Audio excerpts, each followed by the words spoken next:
Hello students, I am Anuradha Kadam and now we will see light, shadow and reflection. So now we will see the different objects in the form of transparent objects, opaque objects and translucent objects. So we all enjoy a window seat in a train. We all love to sit near the window in a train journey. But when it rains, we close the glass window and then enjoy the view. Correct? As a glass is a transparent object, we can see through it. So there are different types of objects, namely transparent, opaque and translucent. So let's begin with the transparent objects. The objects which we can see the complete view on the other side of the object is known as a transparent object. Transparent objects. Okay, for example, glass, pure water, air and diamond, etc. Now we shall learn or we will learn about some opaque objects. The objects through which we cannot see through on the other side of the object is known as an opaque object. Means like a door. If you close the door, we are not able to guess or we are not able to see who is outside the door. Okay, because from the door we are not able to see. I am talking about wooden door. Okay, don't think about the glass door. If wooden door is here, so we are not able to see throughout the door. So such means we are not able to watch, we are not able to see anything on the other side of the object, that is the opaque object. Like wood, stone, plastic, ceramic, etc. So let us understand the translucent object. The object through which only some part of other side of the object is visible is known as the translucent object. So example of this like the tracing paper, muddy water. So let us understand the difference with the help of an experiment. So take the three different types of materials such as glass, wood and tracing paper.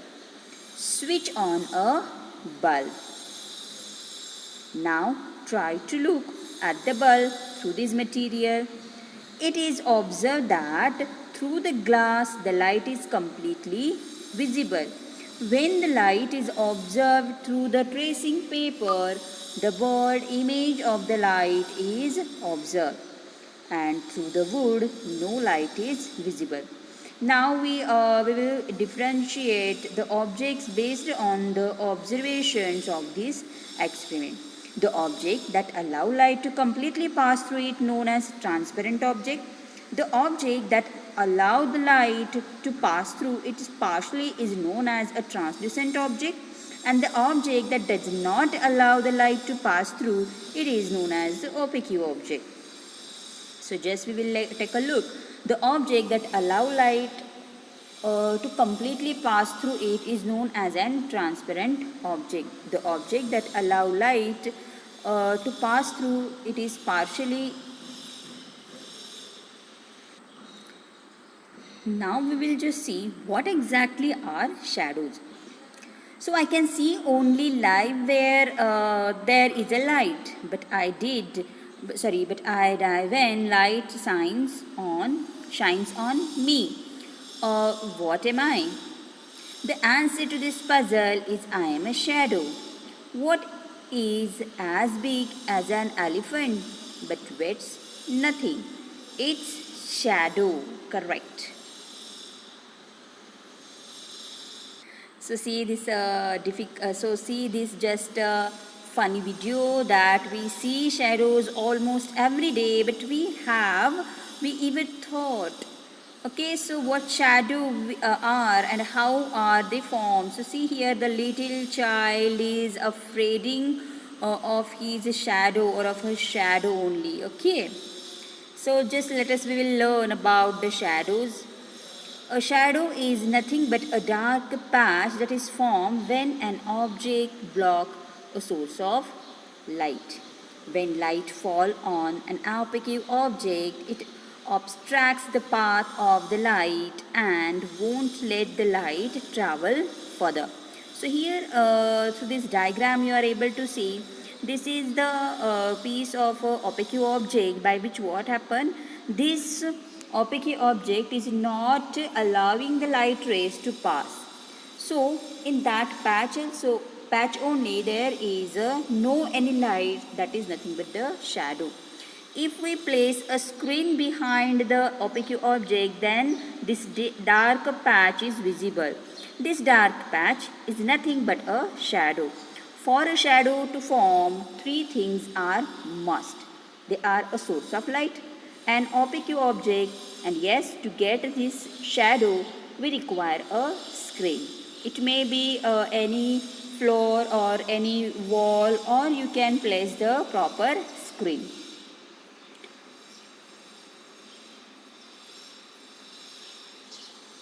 Without any light source, it is obvious that there is no light that obstruct, and thus no shadow will be formed. So light is very important. Opaque objects obstructs the path of the light. Without the opaque object, dark patch is not formed.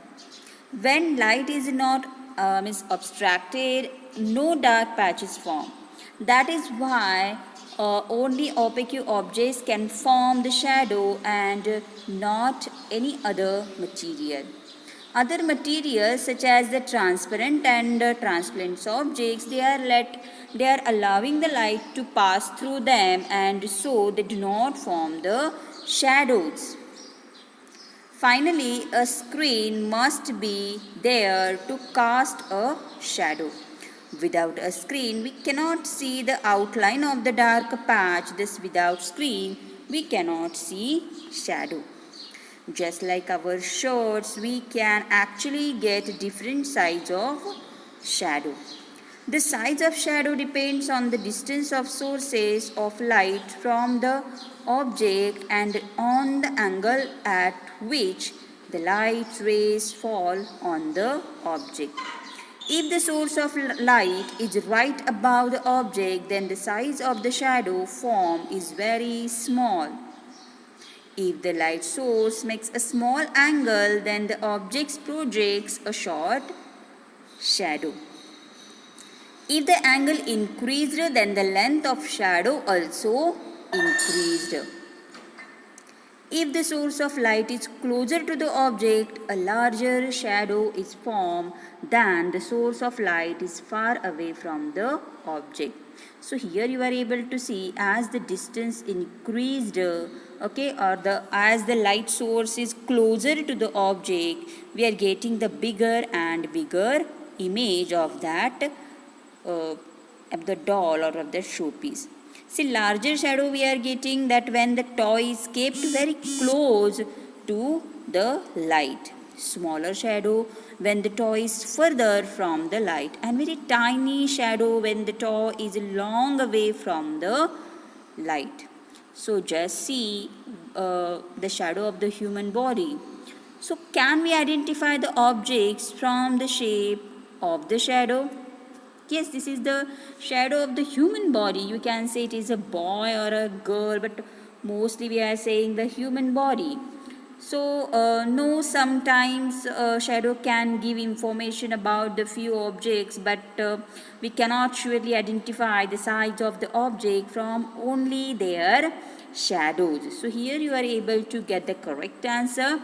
So, according to shadow only we are not able to identify, we are able to identify the shape, but what exactly the shadow, that we are not getting. Here you are able to see there are the two walls, okay, the blue and the yellow one, but see the object is same, but the two different shadows we are getting. So from the shadow which we are getting on the yellow wall, you may say that is the round shape, or the persons who are observing the shadow on the blue, they can say that is the square, correct.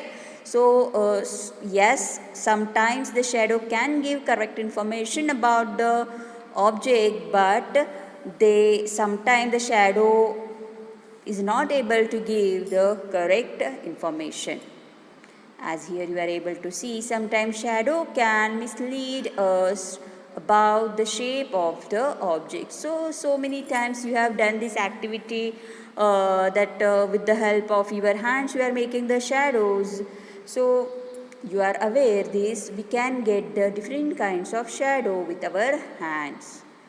So you have seen the shadowgraphy where we means with our hands we can create the shadows of various animals.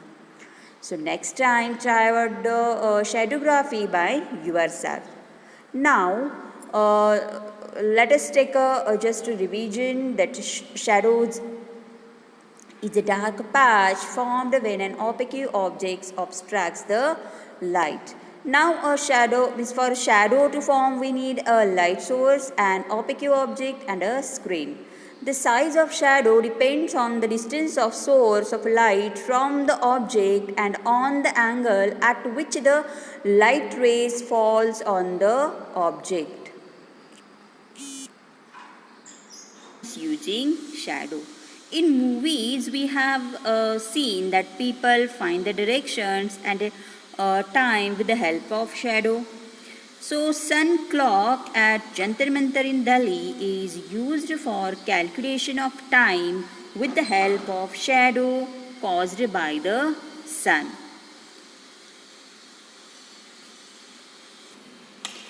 In the ocean during the daytime, people get direction with the help of the sun. The shadow method is very useful for getting the directions and time. So let us understand how directions can be identified with the help of sun. For finding the directions, we have to perform an experiment. So let us consider a 1 meter length rod fixed on the ground where sunlight can come from any entrance.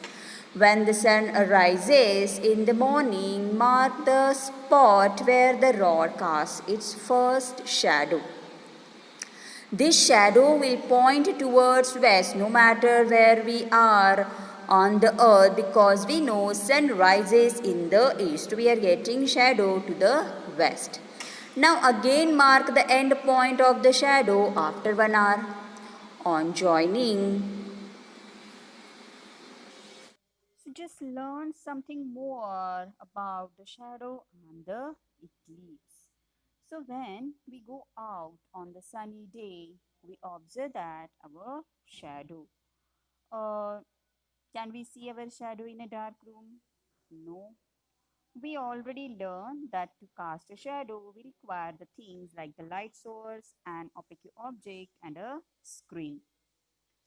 If these three required things are there, then a shadow can be cast anywhere. When planet and other celestial bodies also can cast the shadows if these necessary conditions are fulfilled.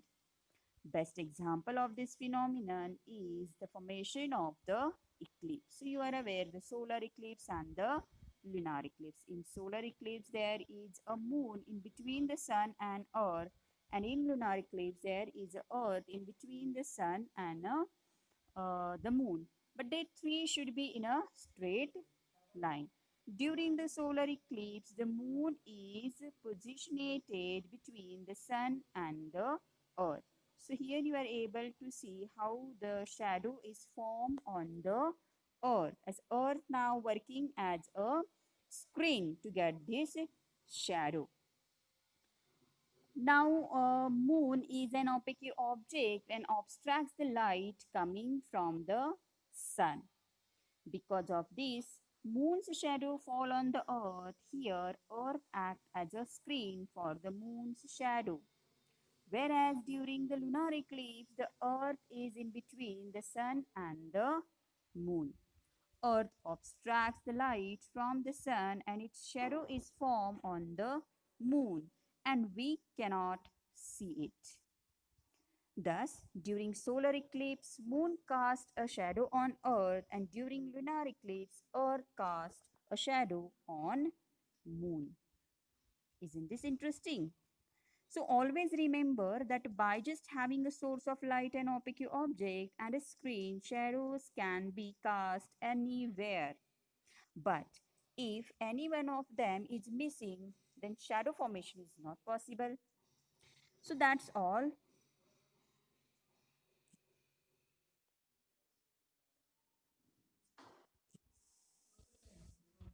Making a pinhole camera. Everyone must have seen a camera. A camera is used to capture a movement. In the photos, we are using the camera to capture the different photos, correct? So then it printed. So yes, then it printed as a photograph to cherish the latter as a memory. Here we will stay a simple, here just we are going to study the simple pinhole camera. A pinhole camera is a simple camera without a lens. It consists to focus all the light rays through it to make an image as clear as possible. So the image formed by a pinhole camera is always inverted. In the image which is formed by the pinhole camera, means here we have taken the image of a tree, so it is inverted. So let's learn the making of a pinhole camera. Take a small box and punch a small hole on one side of the box. On the other end of the box, cut a square shape. Now, now cover the square opening with a wax paper. Take a camera box to a dim light room and place a pinhole before a lamp. Now cover the box and your hand with a blanket to look at the square opening. An inverted image is formed on the wax paper. Now let us understand the working of pinhole camera. In pinhole camera, the light enters through a tiny hole and propagates in a straight line. An inverted image is formed in the pinhole camera because the light rays coming from the top and the bottom of the object intersect at the pinhole. Therefore, an upside down or inverted image is formed in the pinhole camera. So just take a look. A pinhole camera is a simple camera that does not have a lens, unlike an ordinary camera. An inverted image is formed in the pinhole image. Thank you.